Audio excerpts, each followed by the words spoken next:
नमस्कार, देवभूमि एकेडमी के YouTube channel में आपका स्वागत है। आज का हमारा विशेष टॉपिक है उत्तराखंड करंट अपडेट्स के अंतर्गत मई 2024 का करंट अपडेट्स। आज है 30 मई और तापमान अपने चरम पर चल रहा है। इसके बावजूद भी इन विपरीत परिस्थितियों में आपको अपना संघर्ष नहीं छोड़ना है और ये जो सततता है, कंटिन्यूटी है, इसको बनाए रखना है। कोई भी अध्ययनरत छात्र और छात्राएं अपने रेगुलरिटी, अपनी दिनचर्या को न छोड़े और ध्यान रखें अपने स्वास्थ्य का, सबसे बड़ी बात। क्योंकि बहुत सारे गाइडलाइन जारी किए जा रहे हैं आज की डेट में, गर्मी से कैसे बचा जाए। और सबसे बड़ी बात कि हम अपनी मंथली करंट अपडेट्स की सीरीज में रेगुलर बने हुए हैं और इसकी शुरुआत करता हूं उत्तराखंड करंट अपडेट्स मई 2024 से। और ये मेरे नंबर्स हैं देवभूमि एकेडमी हल्द्वानी के। किसी को इंडिविजुअली कुछ पर्सनल नोट्स में पीडीएफ उपलब्ध नहीं करा पा रहा हूँ क्योंकि मैं अभी फिलहाल इस पूरे सिस्टम को अकेले लीड कर रहा हूँ और कुछ दिक्कतें हैं। मैं एक साथ सारे पीडीएफ आपके टेलीग्राम चैनल पर और अपने ऐप में भी तुरंत डालने वाला हूँ। मतलब इस वीडियो के बाद मैं सारे पीडीएफ आपके सामने रख दूंगा, चिंता न कीजिए, कोई भी इस टाइप की शिकायत नहीं रहनी चाहिए। चलिए शुरुआत कर रहा हूँ फिलहाल करंट अपडेट्स 2024 के साथ और फटाफट से 10-15 मिनट में इसे कंप्लीट करूंगा। उत्तराखंड के पहला ही क्वेश्चन है, उत्तराखंड के मसूरी में निवासरत और पद्म भूषण पुरस्कार विजेता रस्किन बॉन्ड को मई 2024 में कौन सा पुरस्कार दिया गया है। रस्किन बॉन्ड चूंकि उत्तराखंड में रहते हैं, हालांकि उनका जन्म हिमाचल में हुआ है, लेकिन उत्तराखंड में रहते हैं और बहुत कुछ साहित्य उन्होंने लिखा है, बाल साहित्य, और अब तक साहित्य अकेडमी पुरस्कार से भी सम्मानित किया जा चुका है उनको। और इसके अलावा इस बार जो 2023 में उनको मिला है वो है साहित्य अकादमी का सर्वोच्च सम्मान, 72 सदस्यता यानी फेलोशिप मिली हुई है। इस वजह से वो सुर्खियों में चल रहे हैं। और दूसरी वजह क्या है सुर्खियों में चलने की, उन्होंने एक आत्मकथा लिखी है अपनी, और उस पर भी मैं आऊँगा कहाँ कहाँ क्या क्या हुआ है। फिलहाल साहित्य अकादमी फेलोशिप पुरस्कार की बात कर रहा हूँ और थोड़ा सा डिटेल होगी इनकी। जन्म हुआ है इनका 19 मई 1934 को कसौली, हिमाचल प्रदेश में। जिन रचनाओं की वजह से वो प्रसिद्ध हैं, उनके नाम यहाँ पर प्रमुख रचना है vagrants in the valley, once upon a monsoon time, angry river, strangers in the night, all roads lead to Ganga, tales of Fosterganj, leopard on the mountain. उनकी कुछ रचनाएं मैं कवर कर दे रहा हूं क्योंकि हमें तो उत्तराखंड में सब चाहिए होती है। टू मस्ट ट्रेवल, उनकी कुछ रचनाओं से परिचित करा रहा था मैं आपको। और फिर हमने उनके अवार्ड के बारे में भी सुना है बहुत सारे, और उपन्यास और कहानियां लिखते हैं, वो बाल साहित्य लिखते हैं। इसके अलावा जो उनकी महत्वपूर्ण रचनाएं प्रसिद्ध उपन्यास और कहानी के रूप में वो है अ फ्लाइट ऑफ पिंजन्स। ये इनकी महत्वपूर्ण रचना 1857 के स्वतंत्रता संग्राम पर लिखी है, तो अच्छा प्रश्न बन जाएगा। दूसरा द ब्लू अम्ब्रेला, एक था rusty, the golden years, Indian ghost, Mussoorie में रहते हैं और इसी दौरान कई रचनाएं उन्होंने यहां पर की है। Beautiful Garhwal, my Landour days, the night at Deoli, time stops at Shamli, our trees still grow in Dehra. ये देखिए महत्वपूर्ण रचना। सुसैनाज 7 हस्बैंड, 7 फूल माफ के नाम की मूवी बन चुकी है इस पर। रूम ऑन द रूफ, बहुत महत्वपूर्ण रचना, सबसे प्रसिद्ध और सबसे महत्वपूर्ण और पहली रचना है उनकी रूम ऑन द रूफ। और अभी जो सुर्खियों में थे वो रस्किन बॉन्ड की स्वयं पर लिखी पुस्तक है द हिल्स ऑफ एंटेंसमेंट। ये अभी हाल ही में एकदम प्रकाशित हुई है, तो इसको भी आपको ध्यान रखना पड़ेगा। तो बहुत सारी उनकी रचनाएं, उनके उपन्यास और उनकी कहानियां और बाल साहित्य पर जो उन्हें योगदान को समझते हुए कई उन्हें पुरस्कार दिए गए हैं। थोड़ा सा यहाँ पर उनके पुरस्कारों की लिस्ट है। 1992 में 1992 में साहित्य अकादमी पुरस्कार मिला था उनको our trees still grow in Dehra के लिए, ये आपको ध्यान रखना पड़ेगा। और 1999 यानी 1999 में पद्मश्री पुरस्कार भारत सरकार ने दिया है, और 2012 में बाल साहित्य पुरस्कार, और इस बार 2019 में पद्म भूषण पुरस्कार, ये उनके अवार्ड, उनको दिए गए अवार्ड। ठीक है, तो ये था रस्किन बॉन्ड और वर्तमान में क्यों सुर्खियों में है, साहित्य अकादमी द्वारा दी गई फेलोशिप की वजह से, और साहित्य अकादमी पुरस्कार 1992 में पहले ही दिया जा चुका है। चलिए, ये था पहला ही प्रश्न हमारा, इंपॉर्टेंट था। अब दूसरे क्वेश्चन की तरफ जा रहे हैं हम। मुंबई मनोरंजन जगत में काम करने वाले कलाकारों की सबसे बड़ी संस्था सिंटा सिने एंड टेलीविजन आर्टिस्ट एसोसिएशन में वरिष्ठ संयुक्त सचिव पद पर उत्तराखंड के किस व्यक्ति यानी अभिनेता को नियुक्त किया गया है? वरिष्ठ संयुक्त सचिव पद, हाँ, ये देखिए, ये हैं हेमंत पांडे जी, अभिनेता, पिथौरागढ़ के निवासी। तो ये पद उन्हें दिया गया है। तो सिंटा एक संस्था थी, सिने एंड टेलीविजन आर्टिस्ट एसोसिएशन। तो ये था दूसरा क्वेश्चन। चलिए आगे बढ़ता हूं। तीसरा क्वेश्चन है, बैडमिंटन वर्ल्ड फेडरेशन BWF की 7 अप्रैल 2024 को जारी विश्व रैंकिंग में टॉप 100 में उत्तराखंड के कौन से खिलाड़ी शामिल हैं? तो यहां पर अप्रैल नहीं बल्कि 7 मई होना चाहिए। तो ये महत्वपूर्ण क्वेश्चन है। बैडमिंटन वर्ल्ड फेडरेशन BWF की मई 2024 को जारी विश्व रैंकिंग में टॉप 100 में उत्तराखंड के कौन से खिलाड़ी शामिल हैं? तो लक्ष्य सेन 11वीं रैंक उनको मिली है, तो अपने आप में महत्वपूर्ण होगा। और दूसरा चिराग सेन, उन्हीं के भाई, 93वीं रैंक, ये दोनों अल्मोड़ा के हैं, लक्ष्य सेन और चिराग सेन, और 93वीं रैंक मिली है चिराग सेन को, और लक्ष्य सेन को 11वीं रैंक के साथ। उत्तराखंड के ये 2 खिलाड़ी और दोनों भाई। चलिए आगे बढ़ते हैं। लक्ष्य सेन जो काफी सुर्खियों में वर्तमान में और पेरिस ओलंपिक 2024 का टिकट भी हासिल कर चुके हैं। तीसरा क्वेश्चन आ रहा है अब नेक्स्ट क्वेश्चन की तरफ। केंद्रीय सांख्यिकी और कार्यक्रम कार्यान्वयन मंत्रालय द्वारा अप्रैल 2023 से लेकर अप्रैल 2024 की रिपोर्ट के मुताबिक, मतलब पूरे 1 साल की रिपोर्ट, अप्रैल 2023 से अप्रैल 2024 के मुताबिक उत्तराखंड राज्य महंगाई दर को नियंत्रित करने के मामले में कौन से स्थान पर है? तो तीसरा, मतलब पिछले 1 वर्ष के आंकड़े के अकॉर्डिंग केंद्रीय सांख्यिकी और कार्यक्रम कार्यान्वयन मंत्रालय द्वारा उत्तराखंड महंगाई दर को नियंत्रित करने के मामले में तीसरे स्थान पर चल रहा है। और टॉप में है दिल्ली, वहां उसका रेट है 2.17%, और सेकंड यानी पहला राज्य बंगाल 3.49%, और तीसरा स्थान उत्तराखंड को मिला है। इसका महंगाई दर को नियंत्रित करने के मामले में स्थान है तीसरा, और 3.61%, और चौथा है महाराष्ट्र। ये 4 वो टॉप मोस्ट राज्य या केंद्र शासित प्रदेश हैं, जिसमें उत्तराखंड तीसरे स्थान। तो ठीक है, उत्तराखंड की स्थिति क्या है महंगाई दर को नियंत्रित करने के मामले में? और महंगाई दर का जो राष्ट्रीय औसत है, वैसे देखा जाए पूरे राष्ट्र का एवरेज देखा जाए तो 4.83% है महंगाई दर को नियंत्रित करने का प्रतिशत। चलिए आगे बढ़ते हैं।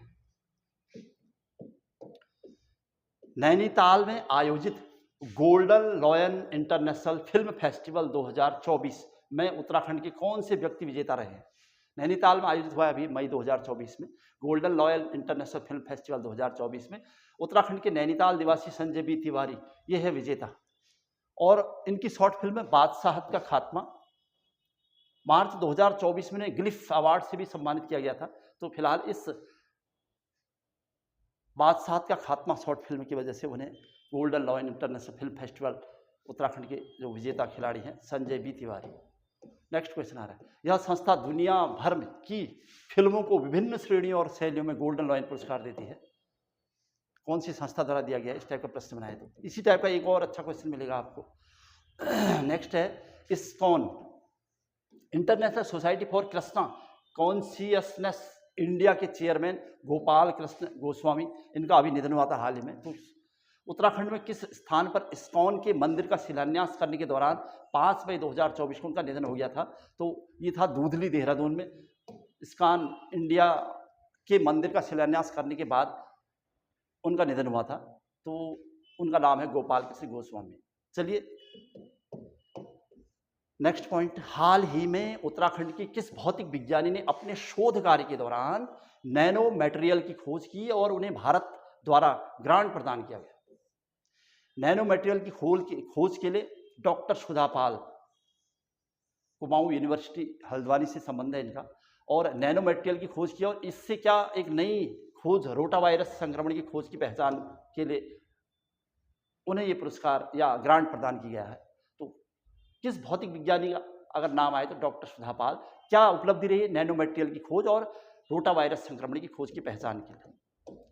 नेक्स्ट क्वेश्चन है, खेल से उत्तराखंड प्रीमियर लीग सीजन 2 के लिए सबसे महंगे खिलाड़ी कौन रहे? ये अपने आप एक बड़ा सा टॉपिक है। जैसे आईपीएल चल रहा है तो आईपीएल में कौन महंगे खिलाड़ी कहाँ क्या क्या, वैसा ये टॉपिक भविष्य में महत्वपूर्ण हो जाएगा हमारे लिए, लेकिन फिलहाल बहुत ज़्यादा इंपॉर्टेंट नहीं है। इसकी डिटेल मेरे पास थी लेकिन मुझे इसे बहुत डिटेल यहाँ पर रखने की जरूरत नहीं समझी, इसलिए Uttarakhand premier league UPL season 2 के लिए सबसे महंगे खिलाड़ी अजीत मोहिते पौड़ी गढ़वाल के, ये सबसे महंगे खिलाड़ी इस बार बिके हैं। अच्छा, यूपीएल सीजन 2 की नीलामी जो ऑक्शन हुए थे इस बार हल्द्वानी में हुए थे, हल्द्वानी में, और कुल 12 टीमें थी इसमें। उन 12 टीमों में सबसे महंगे खिलाड़ी अजीत मोहिते। चलिए बस ध्यान रखना है इतना सा पॉइंट। विश्व भर में पॉपुलर मैन के नाम से विख्यात वानिकी वैज्ञानिक डॉक्टर जेपी चंद्रा का संबंध उत्तराखंड के किस जिले से है? तो पौड़ी गढ़वाल से उनका संबंध। क्यों है सुर्खियों में पॉपुलर मैन के नाम से doctor JP Chandra? Popular eucalyptus की 121 प्रजातियों को पेटेंट करने का रिकॉर्ड उनके नाम है। पॉपुलर और यूकेलिप्टस जो प्रजाति है, एक्चुअल में ये पॉपुलर है, पॉपुलर, तो पॉपुलर मैन इसी शब्द सही शब्द होना चाहिए, क्योंकि पॉपुलर और यूकेलिप्टस की जो 121 प्रजातियों को पेटेंट करने का रिकॉर्ड इनके अपने नाम है। और ये पंतनगर कृषि विश्वविद्यालय के प्रोफेसर रहे हैं। ग्राफिक एरा की स्थापना में अहम योगदान भी रहा है इनका। तो ये बड़ा नाम था डॉक्टर जेपी चंद्रा, वानिकी वैज्ञानिक और पॉपुलर मैन, और मतलब पॉपुलर और यूकेलिप्टस की 121 प्रजातियों का पेटेंट इनके नाम है। तो अपने आप में एक अनोखी उपलब्धि है। उत्तराखंड वन विकास निगम के अध्यक्ष और पूर्व विधायक कैलाश गहतोड़ी जी का अभी निधन हुआ है हाल ही में। तो उनका निधन कब हुआ है? तो 3 मई 2024 को। किस डिपार्टमेंट या किस विभाग से वो थे? और उत्तराखंड के माननीय मुख्यमंत्री के लिए उन्होंने अपनी सीट भी छोड़ी थी चंपावत से। तो उत्तराखंड वन विकास निगम से वो जुड़े थे, ये भी ध्यान रखना। और विधायक चंपावत, ये भी ध्यान रखना आपको। चलिए नेक्स्ट क्वेश्चन की तरफ जा रहे हैं। अभी हाल ही में नेशनल मेडिकल कमीशन एनएमसी द्वारा उत्तराखंड के किस मेडिकल कॉलेज पर जुर्माना लगाया गया था? तो राजकीय medical college Haldwani. National medical commission NMC द्वारा उत्तराखंड के किस मेडिकल कॉलेज पर मई 2024 में जुर्माना लगाया गया है? तो ये है राजकीय मेडिकल कॉलेज हल्द्वानी। उत्तराखंड से नेक्स्ट क्वेश्चन है, उत्तराखंड सरकार द्वारा जंगलों की आग पर काबू पाने के लिए, ये उत्तराखंड के करंट से एक और महत्वपूर्ण प्रश्न मिलेगा आपको। उत्तराखंड सरकार द्वारा जंगलों की आग पर काबू पाने हेतु 8 मई 2024 को कौन सा अभियान शुरू किया गया है? तो पिरूल लाओ पैसे पाओ। ये अभियान की शुरुआत माननीय मुख्यमंत्री द्वारा रुद्रप्रयाग से की गई है। तो ये महत्वपूर्ण प्रश्न आपके लिए होगा। 8 मई 2024, इसकी डेट ध्यान रखनी पड़ेगी आपको। 8 मई 2024 को पिरूल लाओ पैसे पाओ। ठीक है, चलिए। उत्तराखंड की किस अभिनेत्री तथा पटकथा लेखक को 8 मई 2024 को Dada Saheb film fair award, Dada Saheb award नहीं है, ध्यान रखिएगा, Dada Saheb film fair award स्थानीय फिल्मों के क्षेत्र में महत्वपूर्ण योगदान के लिए सम्मानित किया गया है? तो ये है उर्मी नेगी।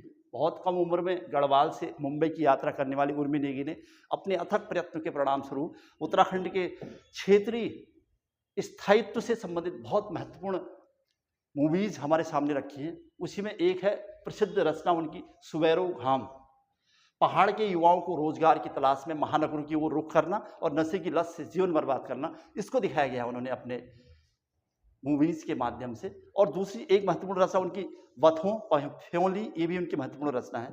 और ये जो अवार्ड उनको दिया गया Dada Saheb film fair award, क्षेत्रीय फिल्मों में, क्षेत्रीय रचनाओं में या क्षेत्रीय साहित्य में महत्वपूर्ण योगदान के लिए Mumbai Maharashtra international film festival organisation द्वारा तथा एमबी इंटरप्राइजेज की ओर से सम्मानित किया गया। तो महत्वपूर्ण उपलब्धि है हमारे लिए, उत्तराखंड के लिए। चलिए नेक्स्ट प्रश्न की तरफ। हाल में माइक्रो फाइनेंस के माध्यम से ग्रामीण महिलाओं के सशक्तिकरण विषय पर राष्ट्रीय संगोष्ठी का आयोजन राज्य महिला आयोग के अध्यक्षा सुश्री कुसुम कंडवाल की अध्यक्षता में कहाँ आयोजित किया गया है?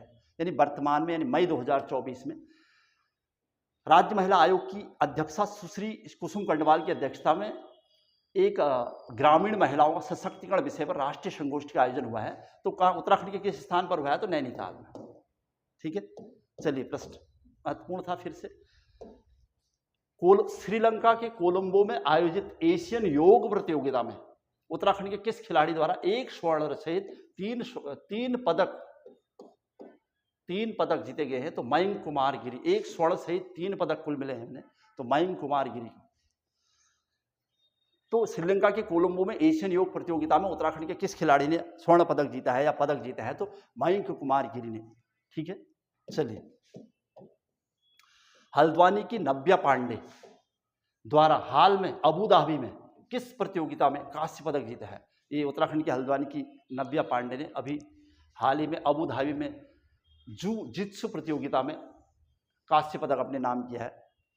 तो बहुत सारे नाम जो उत्तराखंड से जुड़े हुए हैं और राष्ट्रीय अंतर्राष्ट्रीय स्तर पर काम कर रहे हैं, वो है ये सब। नेक्स्ट क्वेश्चन है, उत्तराखंड पर्यटन विकास बोर्ड द्वारा खगोल विज्ञान के क्षेत्र में रुचि और उत्तराखंड के प्रति आकर्षण को बढ़ाने हेतु नई पहल शुरू की गई है। उसका नाम है नक्षत्र सभा। बहुत ज़्यादा हाईलाइट हुआ है मामला, और इसमें जो सहयोगी कंपनी इन्वॉल्व है वो है स्टार स्कोर्स। तो नक्षत्र सभा क्या है? उत्तराखंड के प्रति आकर्षण को बढ़ाने हेतु, यानी पर्यटन के क्षेत्र में एक नए पहल को जन्म देने हेतु और खगोल विज्ञान के क्षेत्र में उल्लेखनीय योगदान के लिए ये काम करने वाली एक संस्था। नेक्स्ट क्वेश्चन की तरफ जा रहे हैं। कर्मभूमि फाउंडेशन की ओर से 19 मई 2024 को वर्ष 2024 का भैरव दत्त धूलिया पुरस्कार किसे दिया गया है? भैरव दत्त धूलिया उत्तराखंड एक महत्वपूर्ण पत्रकार रहे हैं और इन्हीं के नाम से 2023 में भैरव दत्त धूलिया पुरस्कार की शुरुआत हुई थी, और इस बार 2024 का राजीव लोचन शाह इनको दिया गया है। नैनीताल के निवासी हैं और समाचार पत्र है इनका नैनीताल समाचार। तो नैनीताल समाचार पत्र के संपादक राजीव लोचन शाह को इस बार यानी 2024 में भैरव दत्त धूलिया पुरस्कार से सम्मानित किया गया है। और इससे पहले 2023 में इस पुरस्कार की शुरुआत हुई थी। तो प्रथम भैरव दत्त धूलिया पुरस्कार 2023 किसको मिला था? पत्रकार जय सिंह रावत को। ये मैंने आपको पिछली बार के वीडियो में कवर किया था। चलिए, अच्छा सा प्रश्न था ये, फिर से आगे बढ़ रहे हैं। अब है हिमालय प्रहरी पुरस्कार 2024। फिर से 2024 का प्रश्न है, किसे सम्मानित किया गया उत्तराखंड के? तो उसमें 2 नाम आ रहे हैं, स्वर्गीय कुंवर प्रसून जी और मंगसिरी देवी, इन दोनों को मिला है। किसकी स्मृति में दिया जाता है? सुंदरलाल बहुगुणा की स्मृति में। 21 मई 2021 को श्री सुंदरलाल बहुगुणा जी का निधन हो गया था। पर्यावरणविद रहे उत्तराखंड के और पद्म विभूषण प्राप्त करता, 2009 में उन्हें पद्म विभूषण मिला था, और चिपको आंदोलन को राष्ट्रीय अंतर्राष्ट्रीय स्तर तक पहुंचाने का काम किया था उन्होंने। तो इसके लिए 21 मई 2021 को यानी उनकी स्मृति में उनकी मृत्यु हुई थी 2021 में, तो इसीलिए ये पुरस्कार की शुरुआत हुई है, हिमालय प्रहरी सम्मान। तो इस बार के जो महत्वपूर्ण पुरस्कार प्राप्त करने वाले 2 नाम थे, तो स्वर्गीय कुंवर प्रसून जी और मंगसिरी देवी। और इस पुरस्कार का आयोजन जब हो रहा था तो उसके मुख्य अतिथि पूछता है अगर, तो डॉक्टर प्रशांत। कौन थे? गांधीवादी और पद्म भूषण प्राप्त करता है डॉक्टर प्रशांत, और all India Pingalwara charitable society Amritsar के प्रधान हैं। क्यों दिया गया कुंवर प्रसून को? कुंवर प्रसून को शोषित समाज की आवाज़ के रूप में प्रसिद्ध हैं, मतलब शोषित समाज की आवाज़ को दुनिया के सामने रखने का काम किया था उन्होंने, इसीलिए उनको ये पुरस्कार दिया गया था। और दूसरा बड़ा नाम जिन्हें पुरस्कार दिया गया है वो है मंगसिरी देवी, और ये समाज सुधारक और महिला सशक्तिकरण, जनरल अवेयरनेस को आगे बढ़ाने के लिए इन्हें सब मिला है। हिमालय प्रहरी सम्मान पहली बार महिला वर्ग में मिला है, ये भी अच्छा प्रश्न है। उत्तराखंड में पहली बार महिला वर्ग में हिमालय प्रहरी सम्मान दिया गया है। ठीक है, नेक्स्ट प्रश्न की तरफ जा रहे हैं। ये है उत्तराखंड की किस संस्था द्वारा हाईकोर्ट में दायर की गई याचिका के बाद 21 मई 2024 को संपूर्ण उत्तराखंड में 1 साल में राजस्व पुलिस व्यवस्था को समाप्त करने के आदेश दिए गए हैं? ये भी करंट का एकदम इंपोर्टेंट क्वेश्चन है। अभी एक संस्था उत्तराखंड के समाधान, जिसने उत्तराखंड हाईकोर्ट में एक याचिका दायर की गई थी कि उत्तराखंड में राजस्व पुलिस व्यवस्था, जो कि बहुत पहले से 1874 से लगभग लागू थी, तो इसको समाप्त किया गया है या नहीं किया गया, क्योंकि बहुत सारे डिस्ट्रिक्ट में जिसमें इसको समाप्त कर दिया गया था। तो तब इसके एवज में हाई कोर्ट ने आदेश जारी किया है कि 21 मई 2024 को संपूर्ण उत्तराखंड में 1 साल में राजस्व पुलिस व्यवस्था को हर हालत में समाप्त करने के आदेश दे दिए। तो समाधान संस्था के याचिका दायर करने के बाद ये हुआ है, तो ध्यान रखिएगा प्रश्न। चलिए, नेक्स्ट प्रश्न आ रहा है। 24 मई 2024 को कुमाऊं विश्वविद्यालय के विश्व के किस विश्वविद्यालय के साथ भारतीय ग्रीष्मकालीन मानसून के व्यवहार के बारे में अध्ययन हेतु करार किया गया है? यानी कुमाऊं विश्वविद्यालय ने विश्व के किस विश्वविद्यालय के साथ भारतीय ग्रीष्मकालीन मानसून के व्यवहार के बारे में अध्ययन के लिए करार किया है? तो जॉर्जिया विश्वविद्यालय, अमेरिका, यूएसए। और इस समझौते पर हस्ताक्षर करने वाले डॉक्टर राजीव उपाध्याय कुमाऊं विश्वविद्यालय और डॉक्टर डेविड एफ फोरिजू, ये है यूएस जॉर्जिया विश्वविद्यालय। ये भी एक अच्छा सा प्रश्न था वर्तमान में भारतीय ग्रीष्मकालीन मानसून के व्यवहार के बारे में भारत और अमेरिका के मध्य।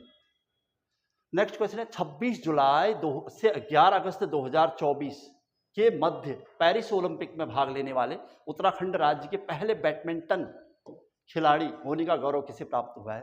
तो ये है लक्ष्य सेन। मैंने कहा था पेरिस ओलंपिक में उन्हें एक मौका मिल रहा है और 26 जुलाई 11 अगस्त से 11 अगस्त 2024 के बीच पेरिस ओलंपिक होने जा रहे हैं, तो ये भी एक महत्वपूर्ण टॉपिक रहेगा। चलिए आगे बढ़ते हैं। नेक्स्ट क्वेश्चन है उत्तराखंड का फिर से चीन में चल रही विश्व की सबसे खतरनाक फाइट AMA में उत्तराखंड के किस खिलाड़ी ने सफलता प्राप्त की है? तो अंगद, रुद्रप्रयाग के निवासी अंगद, जिन्हें फाइट MMA में महत्वपूर्ण प्रदर्शन के लिए याद किया जा रहा है। खतरनाक फाइट MMA विश्व की चीन में चल रही थी। चलिए नेक्स्ट क्वेश्चन, उत्तराखंड के फिल्म निर्माता कार्तिकेय स्मिता कर्नाटक की किस शॉर्ट फिल्म को 10वें इंडो बांग्ला अंतर्राष्ट्रीय फिल्म फेस्टिवल 2024 में सर्वश्रेष्ठ संपादन पुरस्कार से सम्मानित किया गया है? तो वो है दूरबीन। ठीक ठाक प्रश्न है ये भी, फिल्म के क्षेत्र से संबंधित है। कार्तिकेय स्मिता कर्नाटक की शॉर्ट फिल्म जिन्हें 10वें इंडो बांग्ला अंतर्राष्ट्रीय फिल्म फेस्टिवल 2024 में दूरबीन पुरस्कार के लिए संपादन पुरस्कार से सम्मानित किया गया है। चलिए नेक्स्ट क्वेश्चन, 23 मई 2024 को उत्तराखंड यानी हल्द्वानी निवासी अपूर्व कार्की की किस फिल्म को रिलीज किया गया है? तो अभी वर्तमान में एक सुर्खियों में है फिल्म भैया जी और मनोज वाजपेयी जी की। तो इसको हल्द्वानी के निवासी अपूर्व कार्की के द्वारा तैयार किया गया है और इससे पहले भी उनकी एक फिल्म आई थी सिर्फ एक बंदा काफी है, और जो इनकी एक महत्वपूर्ण फिल्म थी। तो अपूर्व कार्की फिल्म के क्षेत्र में एक महत्वपूर्ण नाम।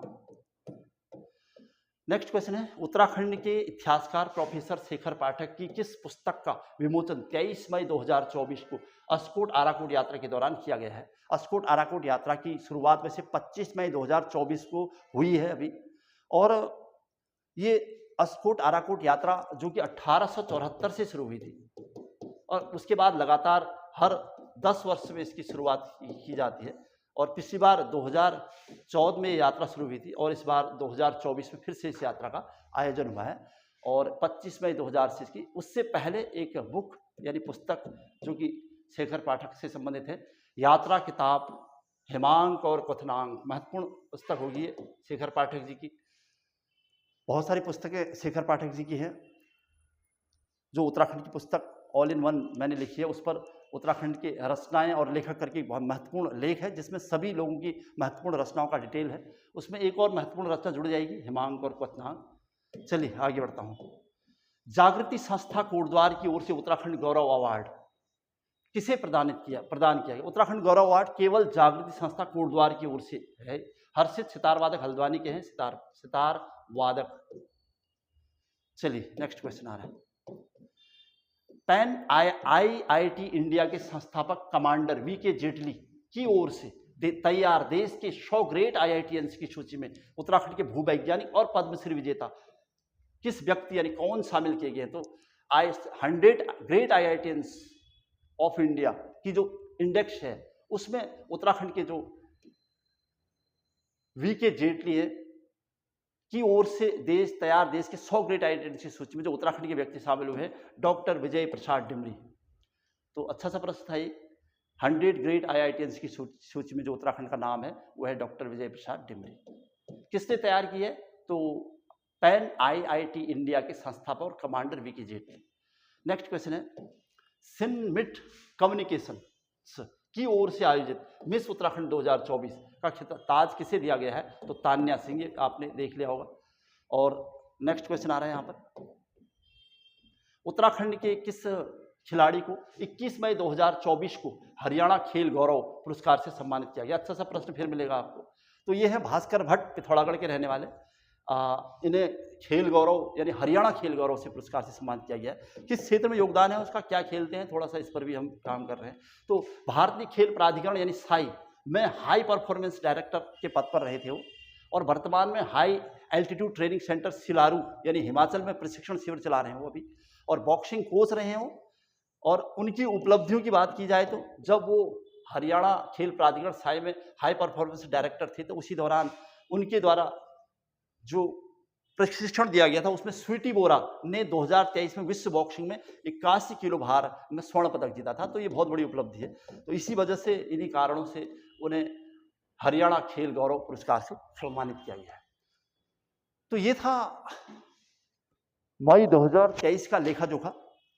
और चूंकि उत्तराखंड के करंट अपडेट्स को कवर करना अपने आप में एक बड़ी चुनौती है, और लेकिन किसी भी परिस्थिति में, हर हालत में, हर मंथ की 30 तारीख को आपके सामने कुछ अपडेट्स जो छोटे मोटे यहाँ के हैं उनको रखता हूँ।